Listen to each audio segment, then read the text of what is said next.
Welcome to the restart of Let's Talk Bayfront, a monthly lunchtime chat about different aspects of the Bayfront Parkway Central Corridor Improvement Project that is happening in the city of Erie.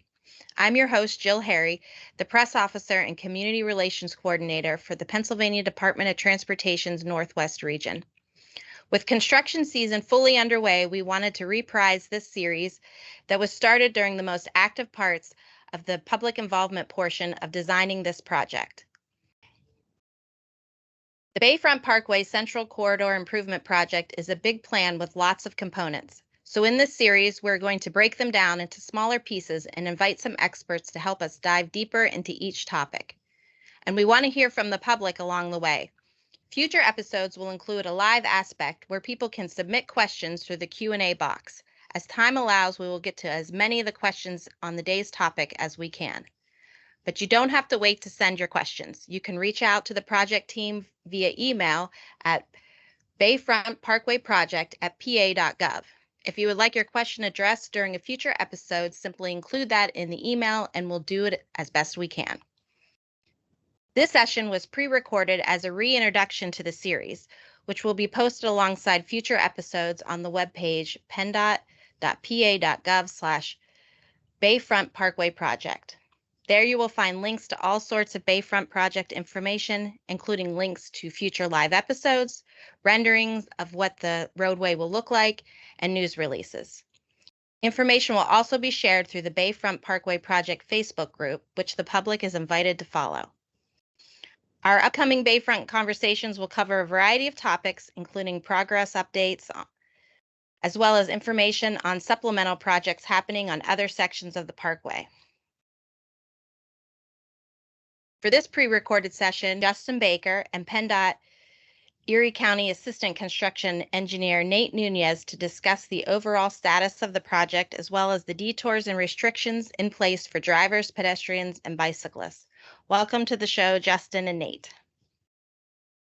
Before we dive into this project, let's give everyone a chance to understand your role with PennDOT and with the Bayfront project. Justin, do you want to go first?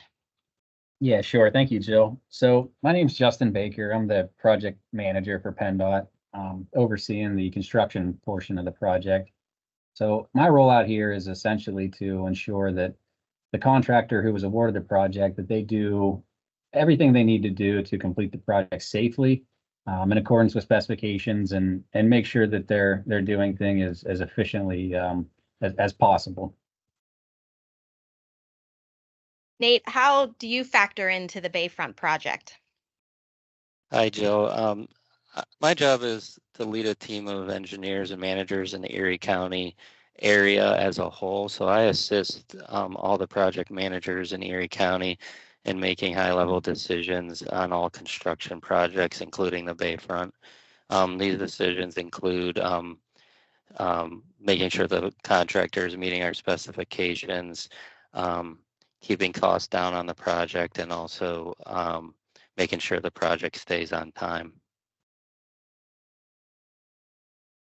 Now, we're just starting this podcast in the spring, but the project actually got underway in the fall. So, Nate, maybe you can kind of give us an understanding of what are the first steps of a construction project that is this large that would take, a while to get to this point of really seeing a lot of action in the work area. Yeah, so a construction project of this size, typically once the project is awarded to the bidder, the first thing that the contractor needs to start doing is acquiring material. The acquisition time on material will affect actually when work begins. Also, the contractor must submit their schedule to the department, concrete and asphalt control plans, demo plans, any engineering plans required prior to performing the work.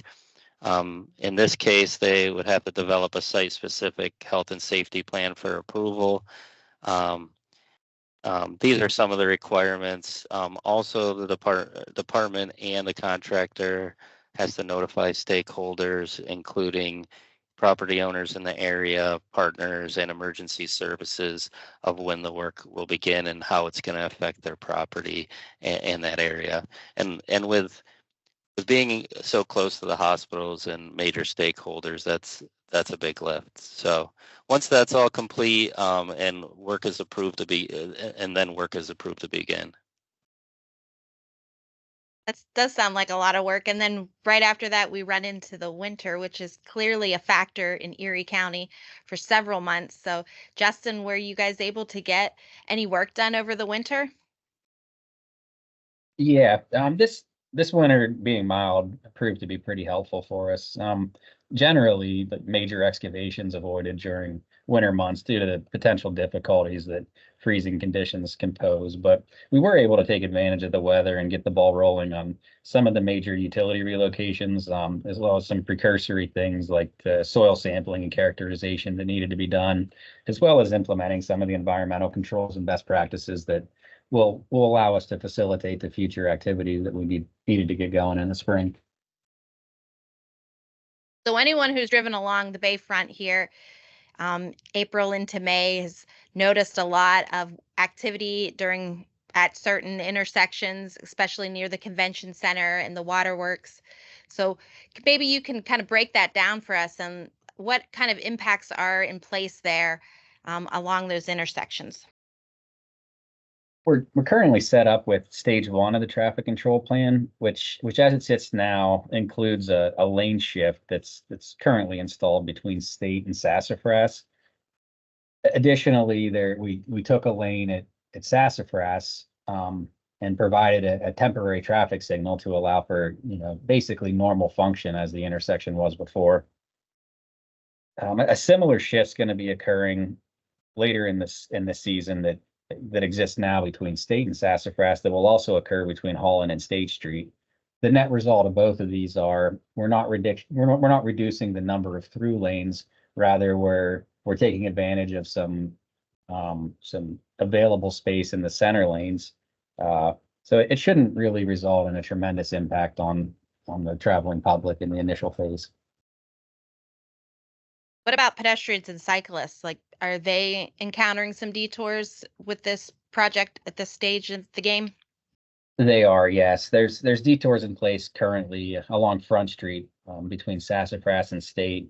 Um, Really, these result in minimal inconvenience during this stage, but they allow for a safe construction project for the public as well as for our operations. We have sent out notifications to the appropriate groups around Erie, and then we'll continue to do so prior to implementing any significant changes to the way things are. Now, Justin, you mentioned that this is stage one for the traffic control. So, what kind of work is actually happening with stage one of this Bayfront project? The bulk of it really is focused on the utility relocations initially.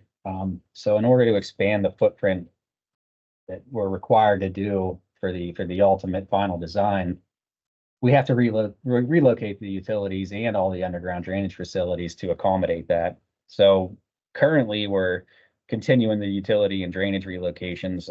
You see a lot of work going on in the LGAF site. And additionally, the new retaining wall that's adjacent to Front Street between Sassafras and State is well underway and will really begin to start to take shape in the coming weeks. Now, I know there's a roundabout plan there at Sassafras. So, how is that going to change that intersection as far as the way it lines up with the roadway? It's generally shifted north and west some. Um, like I said, we're going to be finishing up the drainage work there probably in the next few weeks, and immediately following that, we're gonna start our major earthwork that's associated with the roadway construction. So we'll be stripping all the topsoil off, stockpiling that for future use, and then we'll have to excavate to the depths that are required for us to construct our roadway. Ultimately, when this phase is done, the through traffic and the traffic for the convention center and the facilities up there will more or less use the northern half of the roundabout as their access during construction, and that at that point that'll allow us to shift our focus to the southern half. And during these phases, like I said, it's consistently maintaining the flow of traffic in each direction and trying to interfere with that as minimally as possible. Justin, you talked a little bit about what is happening on the Bayfront with this stage of the project, but what should drivers keep in mind, as we progress through the summer, whether they're trying to go down to the Bayfront to take advantage of the waterfront amenities or they're just trying to get across town?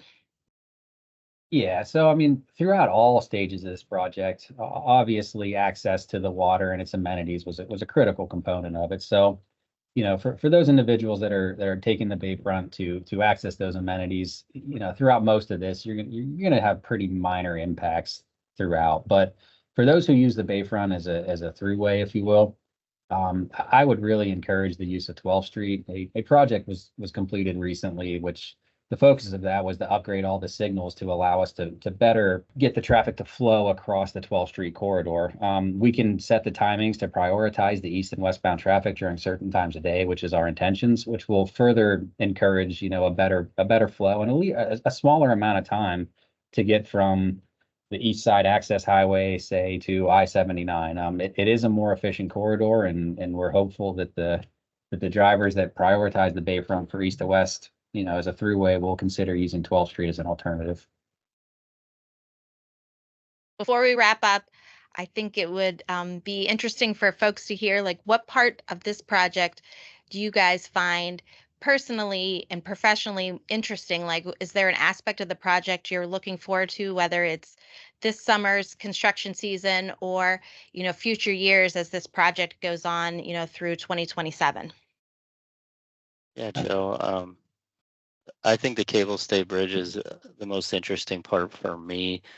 Um, it's one of, I think there's one in Philadelphia, but it's very rare to be part of the construction of that in Pennsylvania. So that's what I'm looking forward to the most. I would echo that too, Nate. I mean, the cable stayed structure is definitely the highlight, but in conjunction with that, the amount of planning and effort to put into beautification measures. I mean, aesthetically, this project's going to be wonderful, and the efficiencies not only for pedestrians and or motorists, but I mean truly for pedestrians and bicyclists as well. I mean, it's just going to make it that much more enjoyable in the summertime, and this truly will be a beautiful project when we're done with it. Well, thank you, Justin, and thank you, Nate, for answering our questions today.